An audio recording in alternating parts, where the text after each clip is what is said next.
Thanks for joining, everyone. This is our monthly webinar for districts. We got 3 parts scheduled today. I'll be giving my usual advisor updates. Then we'll be talking with members of the nutrition services team about the P-EBT plans upcoming. And part 3, we've got a recorded video presentation from our accreditation team about non-public curriculum. Will be available for questions after each of these. So I will go ahead and get started with my update.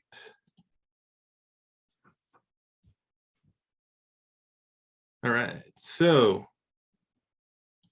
first I just want to talk about CRDC. I've talked about this before, but as everyone should know, CRDC is open for districts to get in there. There's what I thought was a pretty useful document from the CRDC, which is in their support website. Which, let me pull this up for you real quick. And I might send this out over a bulletin as well. But this is a document that just links to 10 other documents that the CRDC team has put together.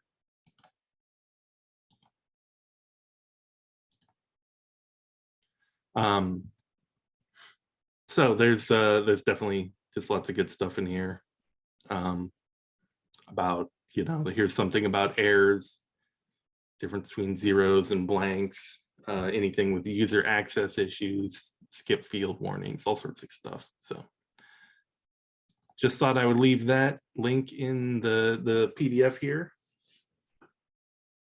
So if you haven't already seen the bulletin item, obviously NDE has submitted all of our data that we are going to submit for the districts. At this point, districts are able to go in and edit any of the numbers that we've submitted. NDE is not going to submit any more files for all the districts because at this point we don't know who's already been making their changes, and anything NDE would submit would overwrite everybody. So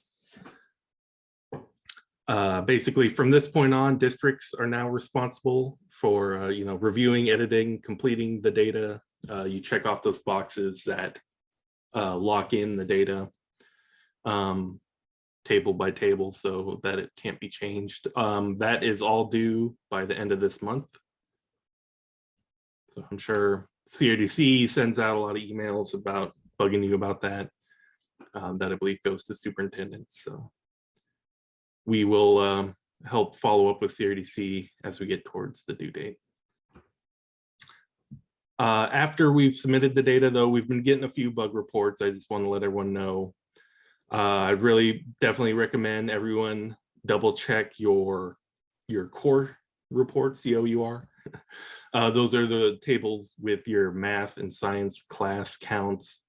And the harassment and bullying, particularly the table, which is counting the victims. The numbers in that could be pretty different. So I would just say, please review those tables in particular. You should be reviewing everything, obviously, and double check the work on those.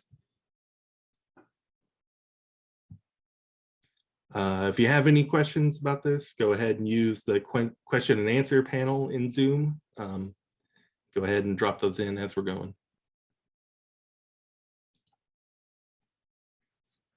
All right, moving on.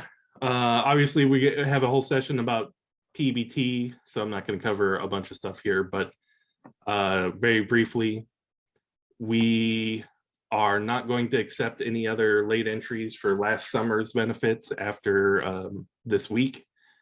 We're going to close down the app next week, and we'll begin working on changes for the new 21-22 data collection pending approval. Technically, it's not approved yet, but we're expecting approval soon. as well as implementing some fixes for that app. Basically, it's going to be 90% the same as last year. There is a key difference in some of the data that we're collecting.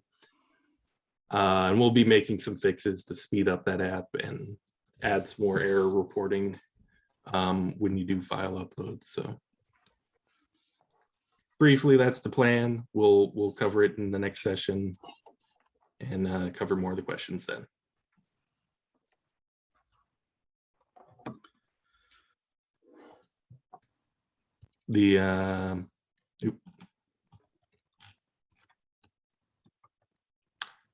Oh wait, I am missing some of my slides. Give me a second. Let me check real quick on my other computer. Alrighty. Okay, so I wanted to cover some of the potential changes here for 22-23. Some of these changes are, I'm pretty certain we're going to go forward with them. We still have to work out some of the details, talk with the vendors, the student information system vendors, but I wanted to go ahead and kind of cover these now to let you know what's going to happen, and of course get any feedback you may have. I can't tell if I'm sharing the slideshow. Can anyone confirm they're seeing that?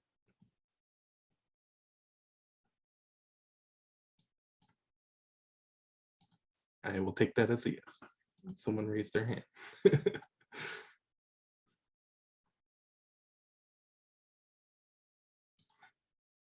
All right. Thank you. All right, so the first one, there's two kind of course related fields that I think are likely to be included next year. First one is part of the course offering, and it's called instructional time planned. Here you can see the definition that is pulled from EdFi's definition of this field. The planned number of total minutes planned for a course. And as you can see, it's really kind of meant for just a situation about required length from the state. So first, if you weren't aware, course offering in EdFi terms and in Advisor, this is the place where your local courses are defined. So above this, we have the state course codes. The course offering is where districts, you are defining your local course code, the local course name. You know, this will be the thing that it says English 3 or something like that. You know, English 7, I guess, middle school. And then this is not the lower level section data where you get into, at the section level, you get into individual classrooms and teachers and periods.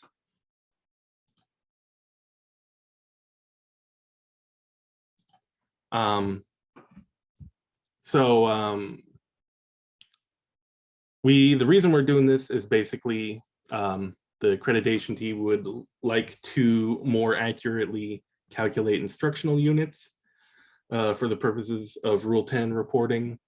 Currently, our non-public districts already give us this kind of data, but public districts haven't given this to us in a long time. We've just always, well, not always, but for a very long time, we've estimated instructional units based off of your term codes. So, you know, if we see a semester 1, you get 5 instructional units. If you see a semester 1 and a semester 2, you add those up, you get 10 instructional units for the whole year. So since this field is technically optional, NDE would then add a new validation error to ensure that we're getting a number for this instructional time planned wherever it's a course that we think should have it. I don't think this would apply to like elementary courses or study halls, but We will get into the specifics of that later. I know that some student information systems may already have a field for collecting this. Some may have collected as 2 different fields, like it used to be called minutes per session and sessions per year, I believe. So basically those 2 numbers, when you multiply them together, that is the instructional time plan field that we're looking for.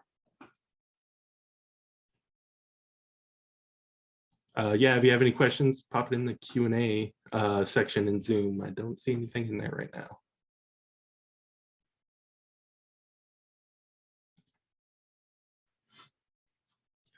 All right, another course-related field we're looking at is under the student section association. So that's where the students are actually being rostered into individual sections.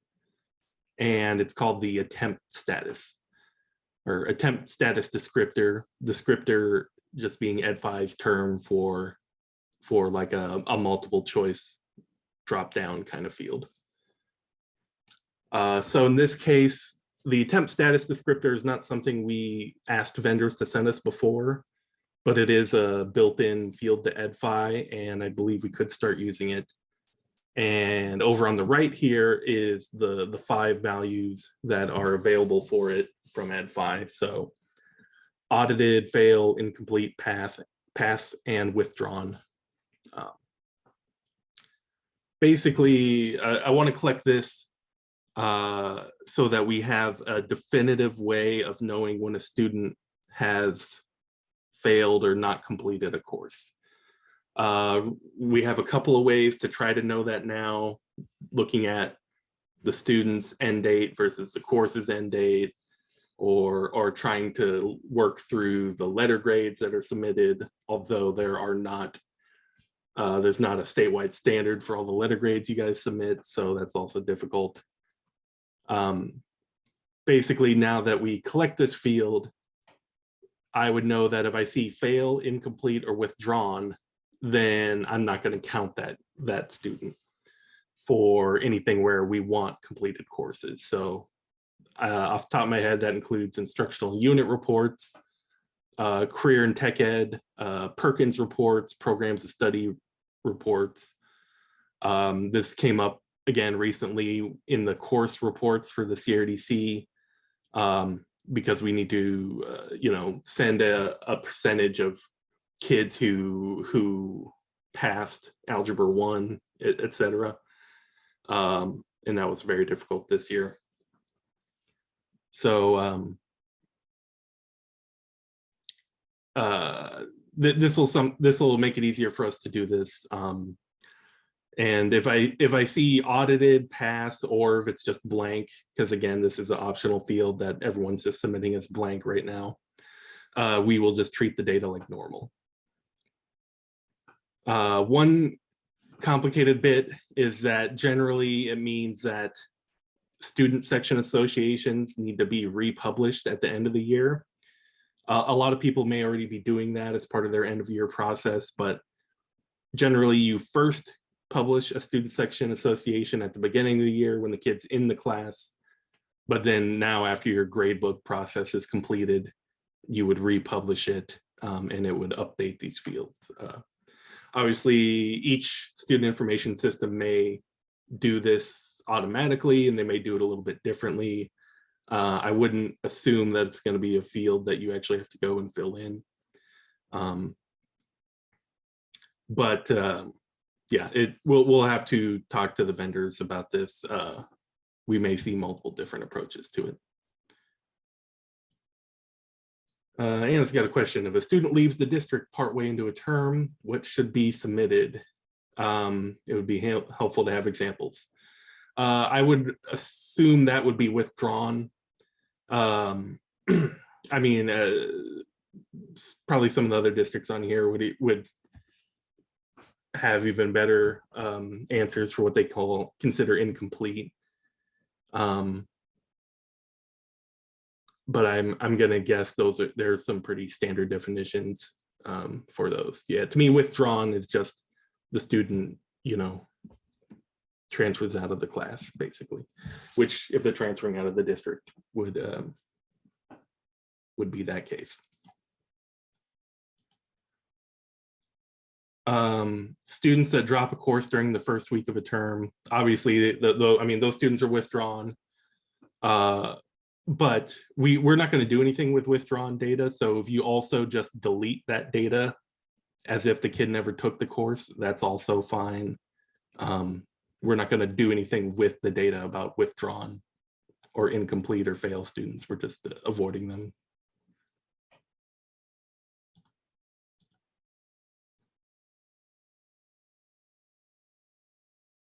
But yeah, most likely those would be withdrawn. We have from Pillion said withdrawn in our district means that the students stop taking the class while still enrolled. That's different from moving away. Can we not add a code value for no longer enrolled? I was hoping to just continue to use the core fields here. But we may just no longer enrolled on your end may just map to withdrawn, possibly. We'll have to get into the details of that more later.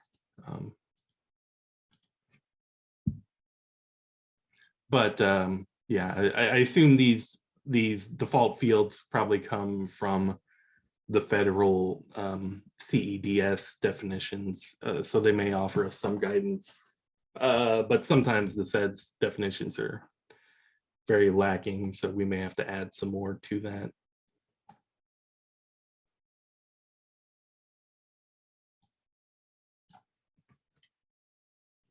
In the end, I'm just trying to be sure that I'm just looking for any students that didn't really complete the entire course. So I don't care if they're marked as incomplete or withdrawn or something else. If we wanted to come up with something new to add to that list, they're all just different ways of saying these kids are excluded.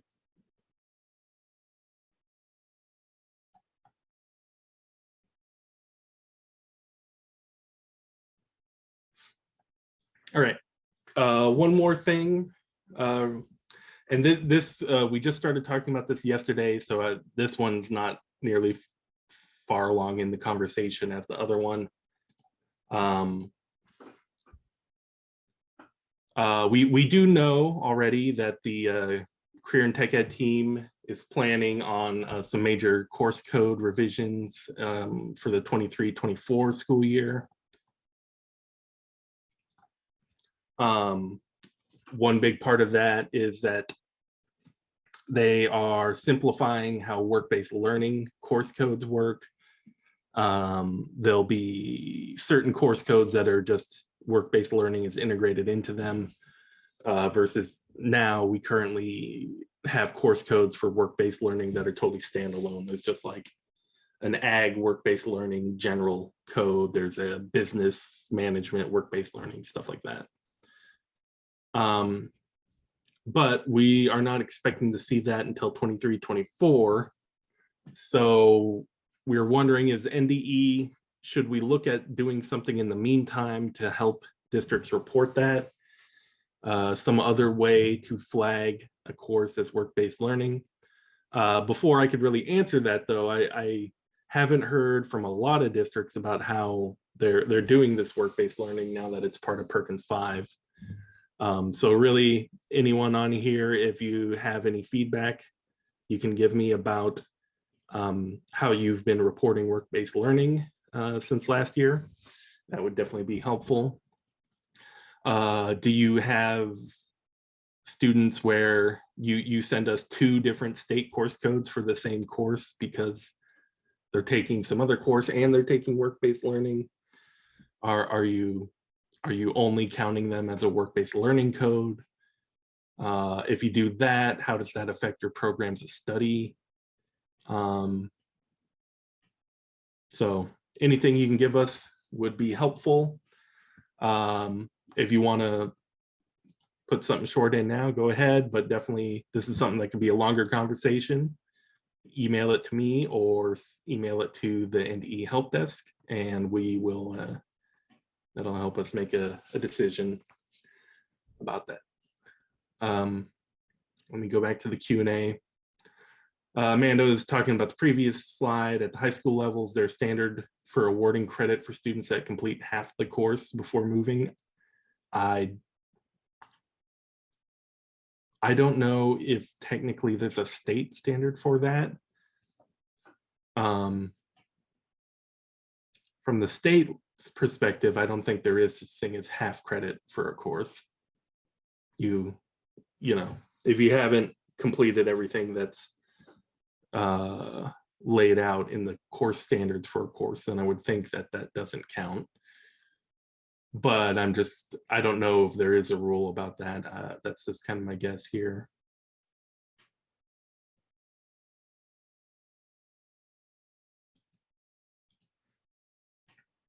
Yeah, every district is different when receiving transfer-in students. Yes, that doesn't surprise me.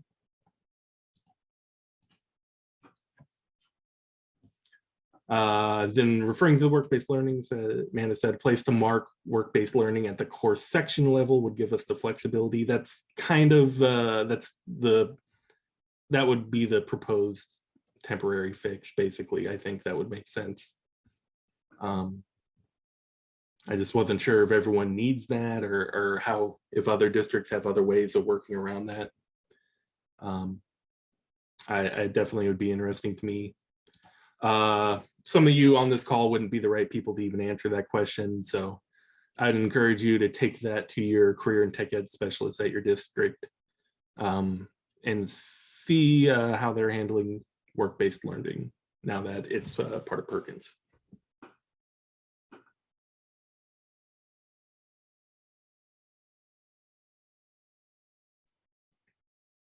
So yeah, Papillion started the conversation with us.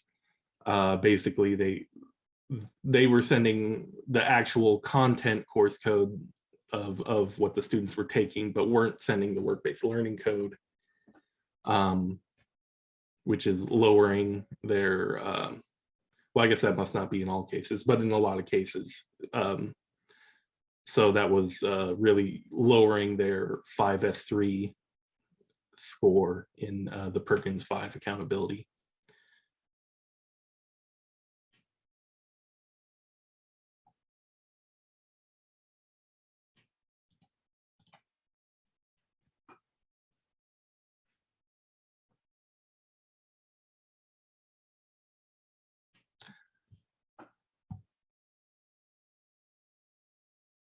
Alrighty. That's all I have for today. Again, if you have any more questions, let me know. Or like I said, if you want to give us some more feedback about this later, definitely, there's my email, there's the email for a help desk ticket.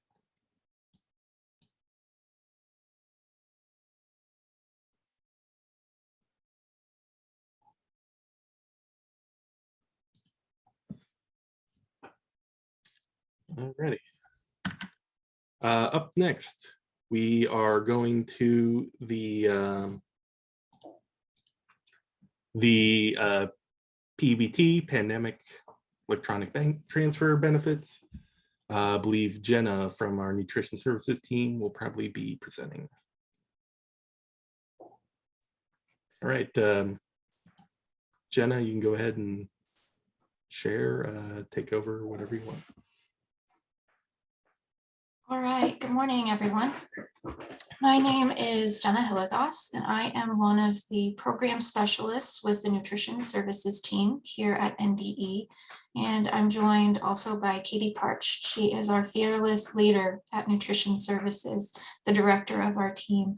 And we are here to talk a little bit about P-EBT. Some of you may be quite familiar with this program. For others, hopefully this is good information that you can take back to your school district and those that you work closely with. Okay. All right, so P-EBT Pandemic Electronic Benefit Transfer is a US government program that was established in response to the COVID-19 pandemic. And the program was really designed to provide nutrition benefits to students, school children, and also children in childcare. And how they receive these benefits is that the household is provided with a card, an EBT card, that has funds preloaded onto it that can be used to purchase food, similar to SNAP funds that these households might also receive. There are some basic student qualifications to receive these funds. First, a student needs to be enrolled in a school district that participates in the National School Lunch Program. And then that student also needs to qualify for free or reduced price meals. And that qualification is separate from receiving no-cost meals, which quite a few students in Nebraska are receiving this year and in the past academic year. But they need to provide some sort of documentation outlining that they qualify for that free or reduced price meal. P-EBT was first issued back in spring 2020, and benefits are continuing. We, are kind of going with the flow with everything that USDA rolls out in relation to P-EBT. And we'll talk a little bit today about kind of the expected plan and what might be coming next. There have been multiple rounds of P-EBT, and they've all been a little bit different, but the issuance process for getting these benefits out to households has been pretty consistent from the start. We rely heavily on the folks in this room and also other staff members at school districts in this first step here, and you are the ones that are determining, based on guidance from our office and USDA, which students are eligible to receive P-EBT benefits. The next step here is that student data for those that do qualify is uploaded into the NDE portal under the P-EBT data collection. From there, our office does the first review of this data, and actually Max is one that's very responsible for this piece. And at NDE, we are really looking at confirming student enrollment in a school district that participates in NSLP, and also looking at that student's eligibility for free or reduced price meals. After our review, we send that data on over to DHHS, and they are taking a different look at that data and ensuring that those students, if they're indicated as qualifying for a program like Medicaid or SNAP, that information is included, that student qualifies. And they also do a lot of work to hopefully ensure that this next step, the card distribution, is a process that happens smoothly. As you can imagine, they send out thousands and thousands of cards. So this testing piece that DHHS completes is really important to make sure that cards are distributed correctly and can then lastly be received and accessed by these households.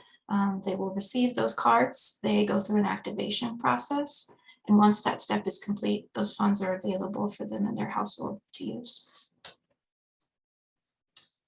We are excited to be wrapping up summer 2021 P-EBT, and I imagine there are some others in the room that are happy that this is kind of coming to a close as well. The last day to submit student data for benefit issuance is going to be this Friday, February 11th. As far as we know, and we are planning on these benefits being issued the last week of February. DHHS is going to make every attempt that they can to put these funds onto pre-existing cards. And so there might be some households that receive summer benefits right away, the last week of February. For those that are waiting to receive a physical card, the mailing process starts the last week of February. So we would actually expect those benefits to arrive at the beginning of March. For those that are still working on summer 2021 P-EBT student data uploads, wanted to review the qualifications real quick for which students can actually receive these funds. The biggest piece here is that students need to have been enrolled at your school district on the last day of the 2021 school year, and they needed to have qualified for free or reduced price meals either during the 2021 school year or the summer coverage period. And you see those dates listed here. That's anyone that received those benefits anytime between May 31st, 2021 and August 13th. I wanted to emphasize that that free or reduced qualification can come through either the submission of a household application or students that are directly certified through the DC system. Here again, we want to focus on those students that have actually been qualified for those meals and not just those households that might be receiving no cost meals. And another kind of point here to focus on too, we've had some questions if a school district participated in the summer food service program, do their students still qualify for summer P-EBT? The answer is yes. A school district's participation in SFSP doesn't have any bearing on those students' ability to receive these benefits. They simply need to meet these two qualifications outlined here, and that means that they're eligible to receive these funds. It was important, I think, to our office that we share information about our 2021-2022 P-EBT plan as soon as we are able. We do want to let everyone know that this plan is still being reviewed and is in line for approval by the USDA, but the information that we're going to share here over these next couple slides is subject to change. We cannot guarantee that this information will stay the same. We have high confidence, though. We've been in frequent communication with USDA. They've given us some feedback on our plan already, and we have taken that feedback and really applied it. So we are optimistic that what we share today is going to be finalized in our approved plan, and we'll obviously share that information with all school districts as soon as we have that final approval. So this is looking at this year, 2021-2022. For P-EBT this round, schools will qualify individually as their own as buildings. And in order for a school building to qualify, one enrolled student at that school must have a 5 consecutive day absence due to COVID. Once you have one student within that school building that meets this requirement, all of the students within that building that are enrolled there are able to receive P-EBT if they meet the additional qualifications. We have also created 3 different tiers of 21-22 P-EBT issuance funds for this round of the program. You'll see listed out here these 3 different tiers, and it's really dependent upon the number of absences that an individual student will have within 1 month. And so you'll see here at that first level, the $21 benefit amount, that's for a student that has missed at least part of 1 day, but less than 5 days. And that $21 amount is what we get when we average a 3-day benefit period. Second tier, these are for students that have missed between 5 and less than 14 days within the specified month of benefits. They would receive $71. And the third tier here is for students that have missed 14 or more days within 1 month. They would be eligible to receive $121 for that month. I wanted to provide some specific language and guidance too when it comes to what does it mean for a COVID-related absence? How would you qualify that? And there are 2 kind of categories that we would put these students into that have had a COVID-related absence. The first would be directed by the school. And so this might be part of a school policy, a city policy, or county policy related to individual students and their testing or exposure. The school would direct that student to stay home. We've heard many instances this year too of classroom absences where the school directs a classroom because of an exposure to quarantine, to stay home, to be absent, physically absent from the school building. And then lastly, an entire building closure. Here again, we've been hearing from school districts that this is something that they've been experiencing, especially within these past few months, where an entire school building is closed due to COVID outbreaks amongst staff, amongst students. Any of those school directed closures or physical absences from the building would qualify as a COVID-related absence. The second category here is one that an absence is parent directed. And so You know, you have certainly been experiencing this at your schools where a parent would like their student to stay home for numerous reasons, but it is related to COVID, their students' health, the health of others, and the health of their household as well. Wanted to focus on remote learning. A student that is enrolled at a NSLP school that has a brick and mortar school building, but is a remote student due to COVID, they would be able to receive 21-22 P-EBT benefits. The students that would not be able to are those that are enrolled in a virtual school or academy, and we're classifying that virtual school as a school that operates fully online and does not have a brick and mortar building that those students would typically attend. That is kind of the one exception here for students that would not qualify for 21-22 P-EBT benefits. All right, this next screen is a focus on the specific data that we intend to ask schools to submit on a monthly basis for students that qualify. Again, want to ensure you know, and you can see a draft written pretty clearly on these forms here. This is what we intend to ask schools for, but can confirm and clarify this for sure once we have that approved plan. We greatly appreciate your time and effort in providing the student data to us based on the issuance calendars that we will put out. And accurate information and data that you provide to us here really helps expedite the process of getting those cards distributed. Again, another reminder, you're only going to submit data for students that qualify. If there's a month that at your school district no one qualifies for 21-22 P-EBT, you aren't expected to report any data. But for those students that are free and reduced and meet the qualifications, these are this is the data that we would expect to see for each of those students. If you've worked in P-EBT before, a lot of this is going to look very similar. The upload process is very similar. I do want to draw attention though to column number 16. It's on the right bottom corner of your screen. And this is going to look different than any other round of P-EBT that we've issued. This is really focusing on the number of days that a student is absent or remote due to COVID. You can see in the data format column that you are able to enter decimals or part days for these absence periods for your students. If that is how your student information system reports absences, you know, we appreciate that information and will, you know, be consistent in rounding and determining benefit categories or where that student might fall within the benefit tiers. You're also invited to sum up any partial day amounts. It's really what is easiest for you. We just ask for consistency between students, between months for how you're going to determine that column 16 data.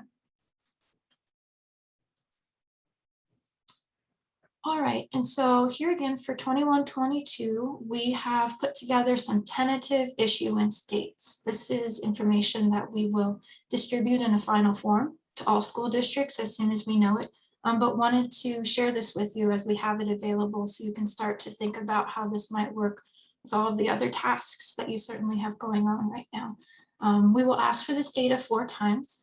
You'll see here on the screen on or around March 4th is when we will ask you to submit August, September, and October, and that's from the 2021 calendar year. We'll ask for that around March 4th, November, December, and January on or about March 28th, February and March around May 23rd, and then April and May right around the July 18th date.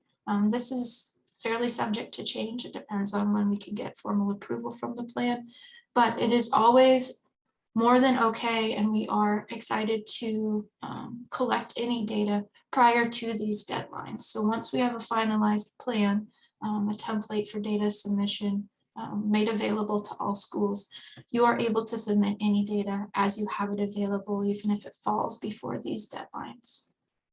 The process for uploading will be similar in the portal to what you've seen before, and you'll be able to choose from that drop-down menu which month of data you're submitting at that time. Okay, So we wanted to talk a little bit too about incorrect benefit issuance. We have been receiving calls, and I know that your schools have been as well, from households that have not received funds that they believed that they were entitled to or they believed were issued to them. I've put some contact information up on the screen. You'll see the first listed here is for us, for NDE. We are really the best resource when it comes to correcting a guardian name or correcting a guardian address if those two pieces of data have changed since you submitted your student data for P-EBT issuance. You will also possibly we will be getting in touch with you to confirm some of this data if we hear directly from a household. We want to ensure that it's what you have listed in the student information system. And so we might also be reaching out to you for some confirmation as needed. DHHS, you'll see the note about the reconsideration process. They are really spearheading a process put in place for households that want to dispute or get provided with more information about the tiering process and where their student might have fallen within those 3 tiers during a particular month. And so their contact information is listed below. They are also a great resource if you have households that are having card issues, whether it be a lost card, a card that they are having trouble activating. All of those kind of card pieces are really handled most closely by DHHS. I do want to reiterate, though, that if you have any questions and you weren't sure who to contact, we're always happy to help either provide that information to you if we can, or send you on to DHHS. But sometimes for the households, it's easier if we can really identify the issue that they're experiencing and send them to the right person the first time so they don't get stuck in kind of a communication loop when it comes to these benefits. All right, so what's next? I wish we had a crystal ball, especially with P-EBT, and that we could determine, exactly what's around the corner, but we do not. Like I said, we have submitted our 21-22 plan for approval, and we are optimistic that that will be approved and will be done so, as quickly as possible. Our next steps, once we have that plan approval, we will provide information both via email, and then also we will be posting some resources to our website. So you can look in those 2 places for more information about finalized plans for 21 and 22. We're also already, looking forward to summer 2022. Obviously, P-EBT was in place last summer, and we anticipate that there might be some benefits that are issued this upcoming summer as well. Just so you know, our process, we are responsible each round of P-EBT to develop a plan that really outlines what the process will look like for us and for all of our school districts. So obviously that plan approval is crucial before we can share any finalized information with you. And I know we've really appreciated your patience and consideration of that process, especially this past few months as we've been working hard on our 21-22 plan and getting especially these last summer P-EBT benefits issued. Thank you so much for being patient with us as we work through that. All right, and so I've put my contact information as well as Katie's up here, along with our office phone number. I think I can speak for both of us that we're more than happy to help with any questions or concerns that you have related to P-EBT. And also just want to say a huge thank you to the time and effort that you all have put into providing these benefits for households. I really feel like it makes such a significant difference, and it's thanks to your hard work that they're able to see these funds and their households are really benefiting from everything that you've done. So I want to say a big thank you. And also, we're always here to help answer any questions, concerns, or walk through the process at all of P-EBT with you along the way. So let's see. Yeah, I just wanted to point out, we do have several questions that Katie and I have been typing on as we've been going. Anyone who opens the Q&A panel, you can go to the answered tab and you'll see those. I was just going to repeat a few of them and then give Jenna the chance to add any clarifying details she thinks I might have missed when I attempted to answer those. And The first question we got was, what should a family do if they didn't receive benefits? So that came from Santiago Vasquez. And I just noted that if it was after the original submission deadline for summer P-EBT, which would have been back into, September, then we have the data. It was a matter of us getting that revised plan approved to be able to issue benefits. As Jenna explained a little bit earlier, issuing those benefits early in March after we finalize that data at the end of this month. So just go back to check your submission date on the data. If it happened to be after September, anytime between like October and now, essentially, they should expect to receive the benefits, like Jenna said, in early March. If, however, you met that original submission deadline, Jenna, I'm sorry I did this, but I gave your email address as a person to contact to see about sorting that out. She works very closely with the folks at DHHS who manage the card system and benefit issuance things. And so between the two of them, they've been great about sorting out those details and fixing missed benefits and stuff like that. Anything to add on that one, Jenna? No, I think that sounds great. Cool. Okay. And then Anna asked, do the 5 consecutive days have to happen within the same month? And the answer I gave to that is no. It could be, 3 days in January and 2 days in February, as long as they're consecutive days. Yeah, anything like that's fine. And then Max helped clarify the question that Anna asked that I did not effectively answer. Jenna, you'll see that her question was, do those students who sort of make a building eligible for P-EBT benefits to be issued to the free and reduced eligible kids, does that initial absence or the student who's initially absent have to be eligible for free or reduced benefits? And share with us the answer on that one. Yeah, we just talked to HHS about that yesterday, and they don't think that the triggering student has to be FRL. Okay, thank you. So they can trigger it even though they themselves will not get any benefits. Perfect. Yeah, thank you so much. I think that was all the questions, Max. Do you agree? And Jenna, is there anything you would care to add based on, just things you've thought of in me going through those Q&As? Yeah, certainly. I see Amy added a question about communication about the deadline of this Friday. And we did provide and sent out an email last week notifying of that deadline. So if there is, I guess, anyone on the call that feels like they weren't informed about that, please let us know. That was sent to all of the authorized representatives at your school districts based on the data that we have in our CNP application. And so if you feel like you were missing from that communication, please let us know and we can try to be sure to include you in the future. We do ask that those authorized reps and applications are kept up to date to ensure that someone that can distribute information like this to all of our school districts. It's tricky too with P-EBT. I think we have so many different staff roles that work on P-EBT. And so we appreciate everyone at the schools passing along this information to whomever might be working on it, bookkeepers, administrative assistants, it might be food service directors sometimes. So we appreciate you passing this information along as you hear about it from us and from others that you might be working with. Yeah. Chris asked if you could go back to the slide with the fields in the file upload. Sure.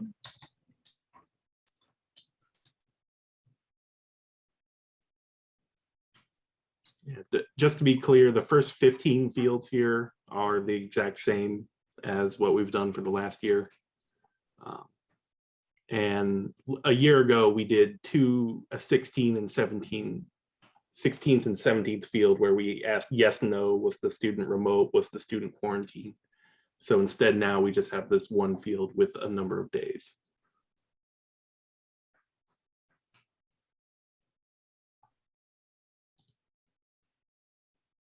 And this is the kind of resource also that we will provide in an email once we have formal plan approval. And then we'll also post this to our website. And I believe, that Max typically has this included too, actually on the portal. So you'll notice that there's specific instructions once you navigate to that P-EBT data collection. And there's a link to this information as well as a template that you can use on an Excel spreadsheet that you can just pull up that will have all of these required columns listed. And then hopefully you can pull from your student information system or whatever other records you have to complete this. I'm sure, yeah, we'll post it on the FAQ section in the Nutrition Services website as well, again. So yeah, we will distribute the instruction sheet multiple ways.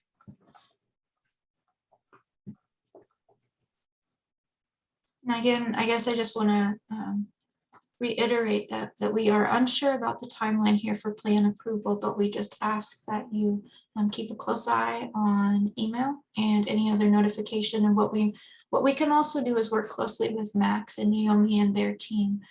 With so many people that work in Advisor also working on P-EBT, possibly we can include some sort of notification in any normal communication you receive from this team as well. So we'll ensure that we are reaching everyone when it comes to actual plan approval and moving forward.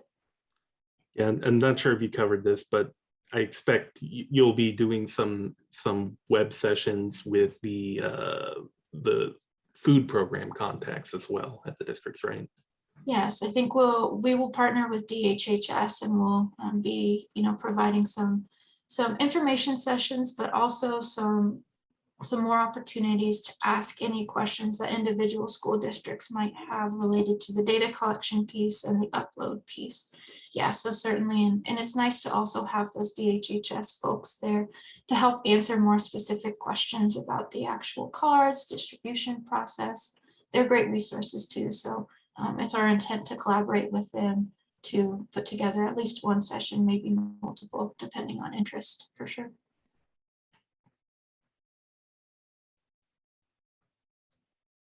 Any other questions or concerns? Let me make sure nothing else has come in. Yeah, and this PowerPoint will be made available by Jeannie. I'm not sure if it's already on the website, but certainly will be. Yeah, it's out there already. Okay. So it's on the data conference site. So. Perfect. I'll change this back to our contact info just to ensure you have it. Yep. So again, Jenna and Katie from Nutrition Services. You'll see our emails listed here, our phone number. Happy to talk through any questions or concerns that you might have. And again, a big thank you to the time you've already spent and this future time that we're also asking for with this data request. We appreciate you tremendously.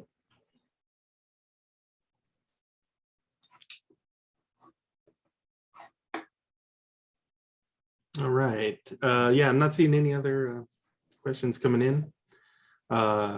Again, everyone, you could review the answered questions where we wrote out the answers on the answered tab.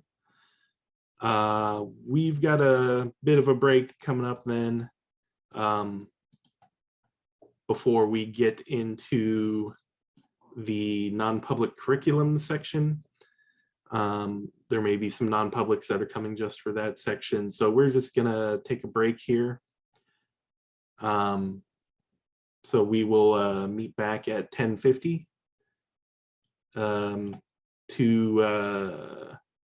begin the presentation on non-public curriculum. Hello, my name is Mickey Scharf. I'm the Director of Accreditation for the Nebraska Department of Education. I'm here today to share more information about the regulatory purposes and why the NDE collects non-public curriculum data.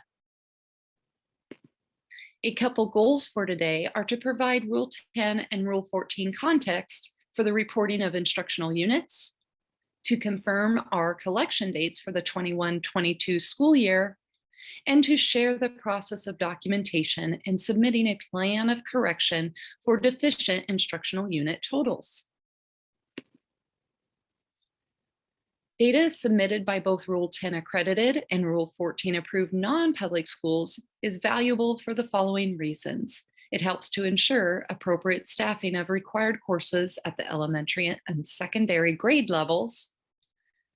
It helps to ensure that secondary students earning a high school diploma are meeting statutory and regulatory course requirements.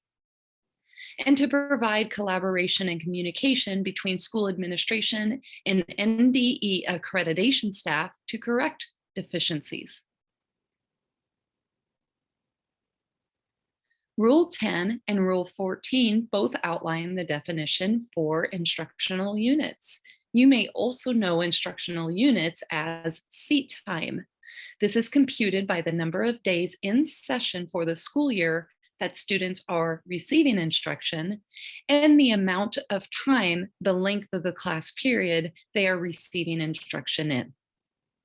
Other NDE data sources used to determine compliance throughout the school year are the fall personnel report, the annual assurance statement, the non-public curriculum report, which we are in that collection window right now. And the non-public curriculum report due date is tied to 00308C in Rule 10 and 00401G in Rule 14. And that is that before the last day of February of each school year, the head administrator of each non-public school shall submit a curriculum report.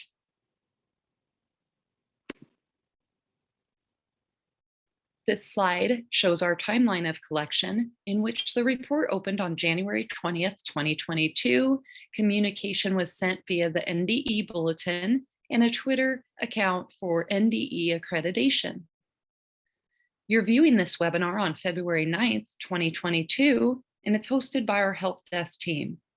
The help desk team will also host workdays specifically for the Lincoln Diocese on February 11th and for the Omaha Diocesan schools on February 10th.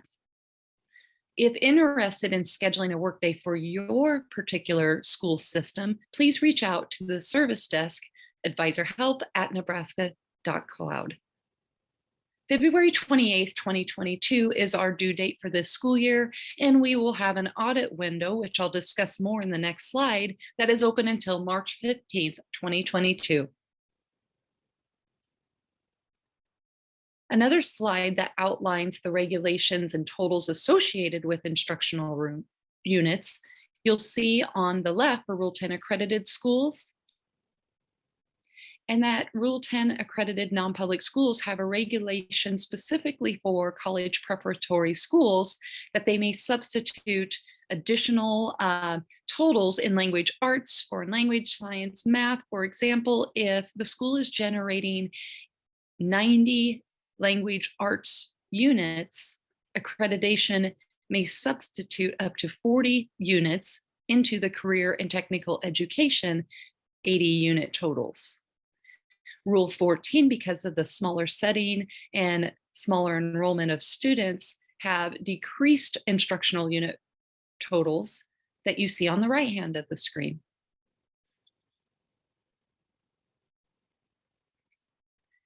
Here is the slide that outlines how we address deficiencies. The first step will be during that audit window. If accreditation staff or help desk staff notice deficient totals or missing data, we will reach out and determine if that's a clerical error or coding error or possibly a missed collection date. After the audit window, NDE staff reaches out to school administrators and confirms any deficiencies that are noted after the audit window. If deficiencies are confirmed, we will issue a formal notice.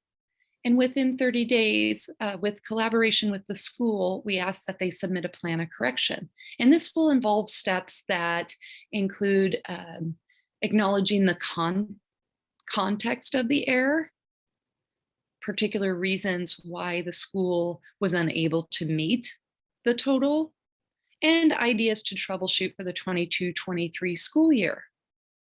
Then by November 1st, 2022, the schools report updated progress and compliance on instructional units per the assurance statement.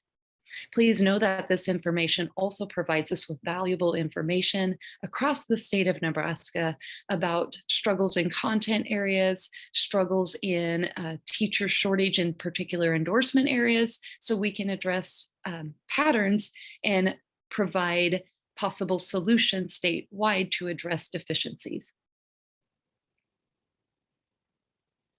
We want you to know and be assured that we are here to collaborate with you and to troubleshoot options to meet statutory and regulatory requirements.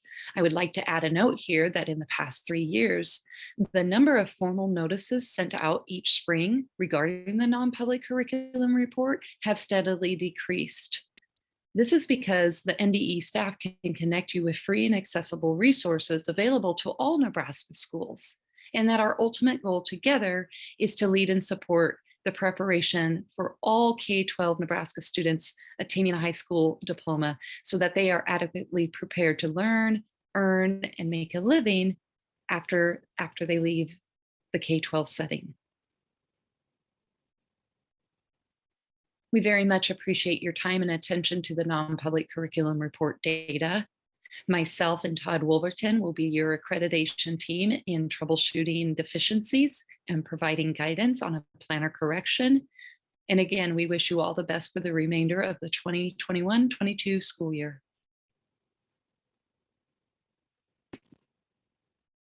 Well, if I'm not seeing anything, could be that we are all good there.